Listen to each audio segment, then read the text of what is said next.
And we have someone with a hand up, area code 610. Is this Tim Bingham? It is. Hello, Tim. Welcome. How can we support you today, sir? Well, the prior work that you did with me about going to the treadmill seems to have worked well. And so I have another issue I would like your help on doing a worksheet on, which has come up, which is going to a house for a party and having to use a GPS to drive me there, and I feel anxious about using the GPS, and I have alternating feelings of anxiety and panic about using the GPS to get there and using the GPS to get home. So I was hoping you could lead me through a worksheet on that. I don't know if there's enough time left to do a worksheet, but maybe help me get started on one. I've worked with Sue on a worksheet, but I still feel anxiety at a level about 7 about use of the GPS. So that's what I'm calling about. Okay, so can you give me a little history? Do you have a history of being stranded someplace or driving to a place that's not safe because of a faulty GPS? Or what's the thought pattern or the history with this issue that you can fill in some blanks for me? What is the thought you're using to create panic or anxiety around using a GPS? Well, I've felt anxiety before about using a GPS and have forced myself to use it and have gotten to places okay on it. When I first started using it, I got completely confused by what streets it was telling me to turn on, and I felt lost.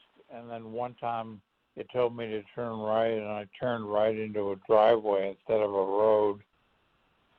So I've had a couple of bad experiences with the GPS, but I've also had a lot of good experiences with it, although I was anxious. Okay, so what's the thought process you're using to generate so much of this negative emotion around the GPS?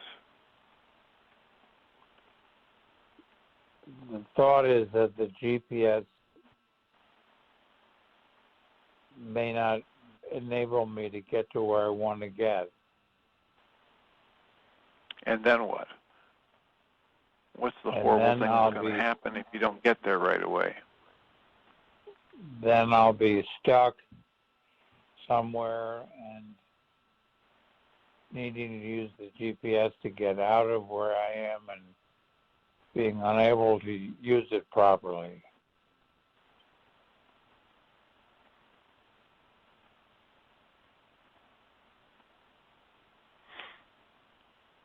So the bottom line, the end result is going to be what? If you're stuck someplace and you can't get out, then what?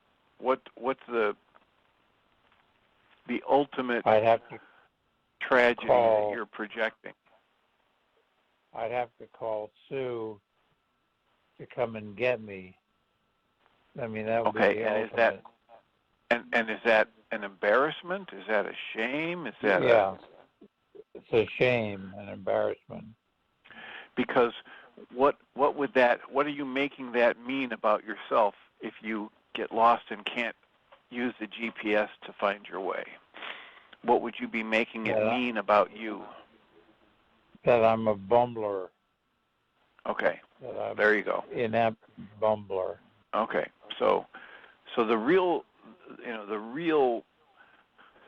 worksheet is about your fear of being seen as or viewing yourself as an inept bumbler. Right. Does that make sense? Yes. And so you as might a kid, you might do the worksheet on the GPS, but you might get more benefit if you go right to the idea that you hold a set of thoughts or beliefs that no matter how hard you work to hide it, you're really at your core an inept bumbler. Right.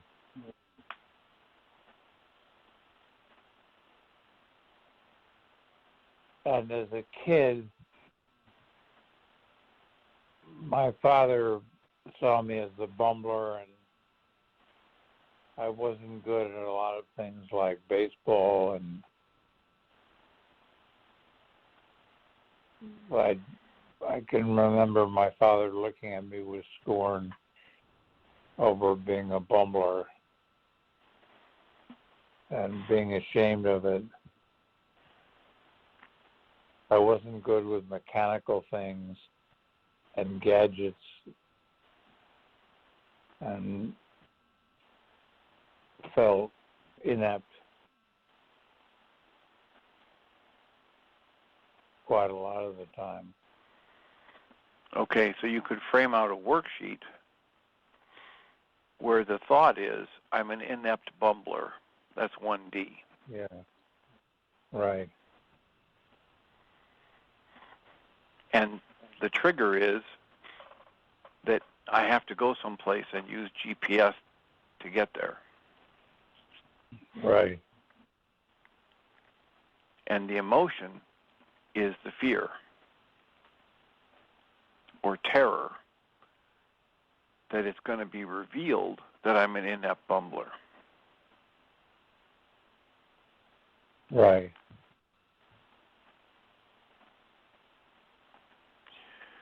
So when the thought is, I'm afraid of being revealed that I'm an inept bumbler, and there is this terror about that, what would your goal be?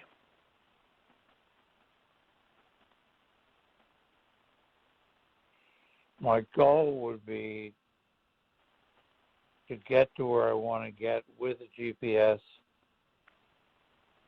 And no, we're gonna ask you to make it right. But we're gonna ask you to make a goal related to the worksheet we're framing out here, which isn't about the GPS. It's about this underlying fear that you're going to be proven to be an inept bumbler. So if that's the thought, that's the fear, what's the goal that relates to that? That I could be successful at what I'm doing and not be a bumbler. I can be effective.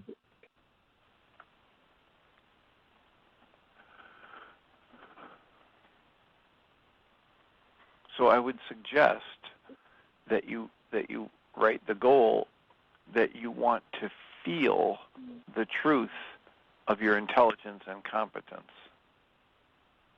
Right. Because there's an intellectual part of your mind that knows you're competent and you're intelligent. And yet, even though there's that intellectual part of you that knows that truth, you don't feel it. No.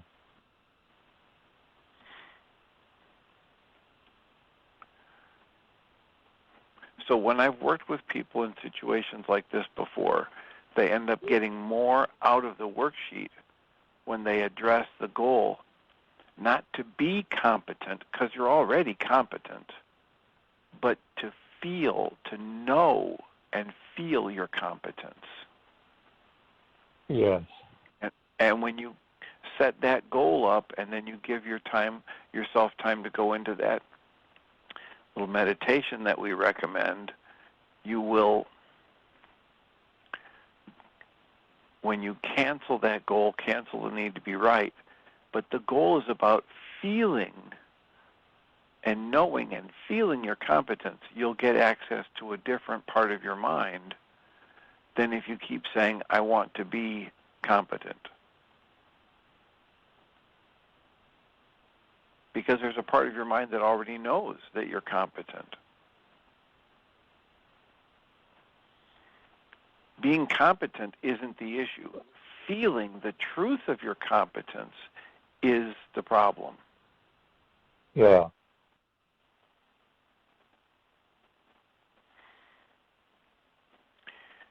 And when you do that, when you frame out that worksheet and then take the time to do it and do that little meditation, goal canceling, asking to be shown, and then carefully give yourself time to make notes about everything that bubbles up, everything that comes to your mind,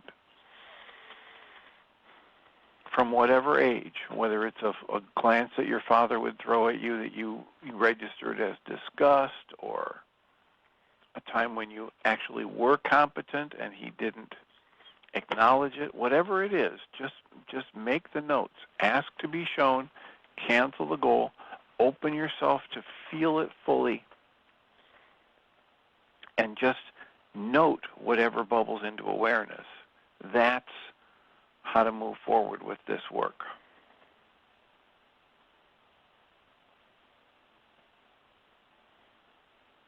Just a practical question. Where do I put all that information? There's not enough space on the worksheet. I usually tell people either if you're doing a worksheet where it's blank on the back, we just have people flip it over. When they get to the 6A, they take a breath and scan their body and notice what they're feeling, the physical emotion, the physical sensation, or the emotion that's strongest. And then 6B says, I now see that I flip the page over and write all of that. If I, like when I was doing my work in the middle of the night, and I had one of those things flood in, I backed out of the app and just went to the record function on my phone and recorded a memo. And here was this stream of thoughts about people and images, and I just talked for like 3 minutes into the recorder rather than trying to write it all down. When we have people in the support group, we either give them a blank sheet of paper or we have them turn their worksheet over and write on the blank back of it. Okay. And make as many notes, as many detailed notes as they can about what was going on. And then when they go back to the front of the worksheet in 6B, we just write in, see the back of the page, so you don't have to try and cram it all into that little space. Okay.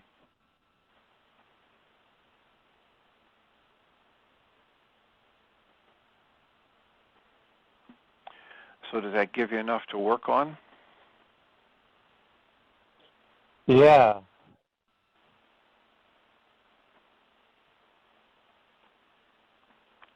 What are you noticing? What are you feeling right now?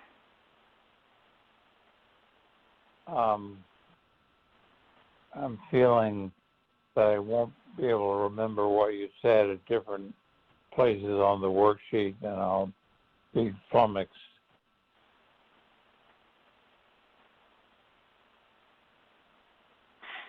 But okay, but there's the recording, and there's,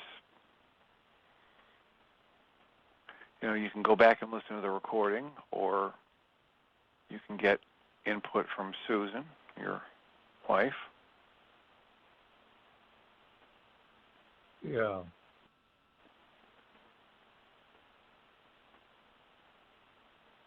Are you on the call, Sue?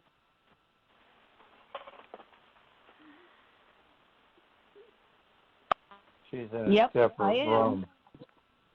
I am. Yep. Did you have a thought or a comment for him before we wrap up or move on? What are you hearing, Susan? It sounds good. Just working on the bumbler without the GPS sounds like a great idea. it sounds almost like a MindShifter he's doing. You know, there are so many associations with being a bumbler, but we could work on that. It's great just to have that framed out. That's helpful, and thanks for your talking about your own worksheets, Dr. Tim. That was amazing how many of them you did, and it was just a very good teaching thing. I won't talk about it anymore because we're doing Tim Bingham's thing, but it's really wonderful to hear.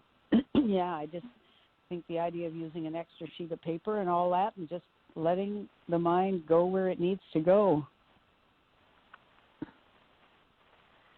Well, there is that aspect of each worksheet where I cancel whatever the goal is that I have in the worksheet, and I'm asking my mind to cancel any need to be right or make up any kind of a story out of what's going on that would in any way justify my negativity. And when we do those worksheets in the support group, we find that it's quite valuable to take a few minutes to sit in the release and just gently repeat, I cancel my need to be right. I cancel my need for anyone or anything to change, including myself. Put my conscious logical mind on the shelf for now. I specifically cancel the goal in this worksheet, and I ask to be shown the hidden part of my own mind that's actually creating these negative emotions or tension or upset. I have one practical question. It's true that Tim Bingham tends to feel like a bumbler, and his father was quite a bumbler, and I don't think his father felt very good about being a bumbler. He played the violin sloppily. He played sports like he was a tall, thin man, and it's like his legs were going in 4 directions at once, and he wanted to be good at those things, and he excelled in those things. I think he enjoyed those things. I don't think he minded in any surface way that we could tell that he felt like a bumbler, but he was so hard on Tim Bingham, who was much better than he was in sports, much more coordinated. He got some good genes from the other side of the family, and he was a wonderful tennis player. But somehow, I think Tim's father projected something onto him about being a bumbler. And okay, so here, yeah. Well, just hold on a minute from what you just said. And you had mentioned earlier that it's already sounding to you like the seeds of a MindShifter. Yeah. So I would use this input, Tim, if this feels at all accurate to you, I would use that input and construct the MindShifter that says, it's safe and healing for me and my relationship with my father to see and feel my extraordinary competence.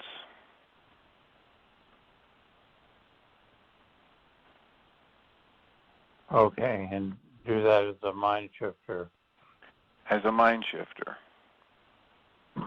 It's safe and healing for me and my relationship with my father for me to see and feel my extraordinary competence. I don't know that I would use the word extraordinary. Mm-hmm.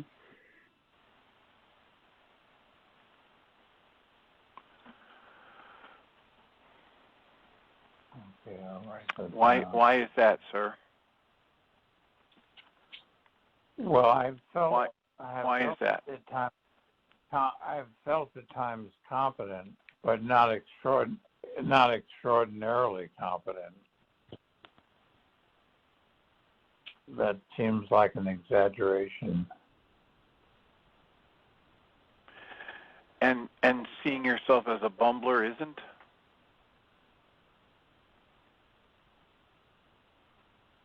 Seeing myself as a bumbler is not an exaggeration?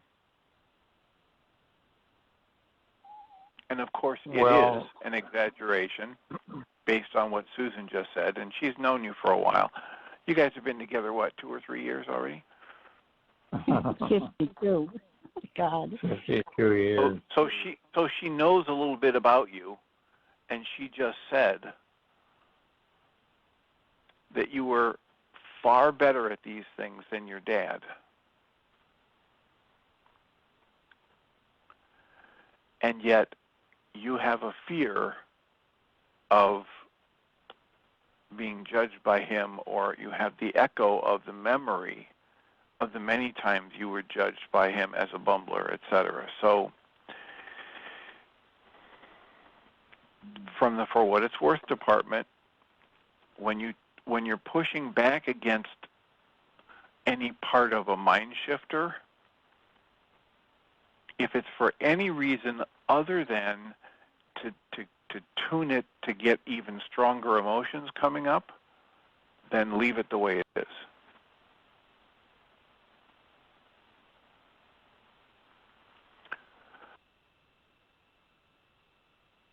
I didn't understand the last thing you said. If somebody suggests a MindShifter, and you say, "Oh, that's pretty good, but you know, if I change this word and added my extreme competence, then it really seems hard to write."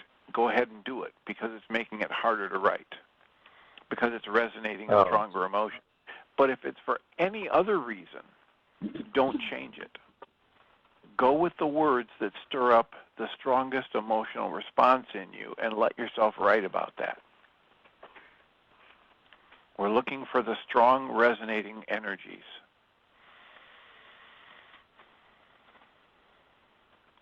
Okay. All right? Okay. I did have one more thing that I wonder about, Dr. Tim. What's that? You know, the GPS thing is one thing, but I'm wondering if Tim's anxiety about driving in general and using the GPS while driving, which is a further division of his attention, might be a kind of gut intuition on his part that maybe he shouldn't require himself to find strange places using the GPS, because he's on some medications that slow him down and he's missing vision in one eye. And I'm wondering if it's his wise guardian angel that's saying, why are you requiring yourself to find a strange new place using the GPS under these conditions? Are there other things you could do so that you don't have to go through this? Is the anxiety justified?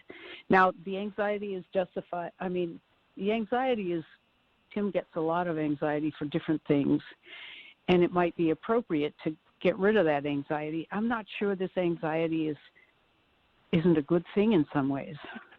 Okay, so here would be my input on that. Do the work, dismantle the anxiety, and then you'll be able to see more clearly. If great idea. If Tim dismantles his fear of looking like a bumbler, and it's completely dismantled, then he won't feel any pressure to find a place with GPS while driving which isn't safe.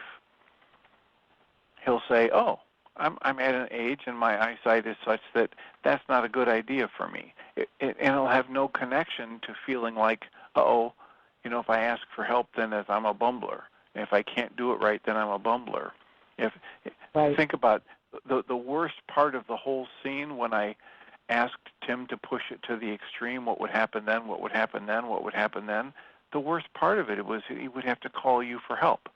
So it's the idea that he has a connection in his mind that asking for help means he's inept / bumbler, and when he dismantles that, it'll be easier to ask for help. Right. That's excellent. Good. All right. Well, thank you so much, both of you, for the call and the input. I will mute you.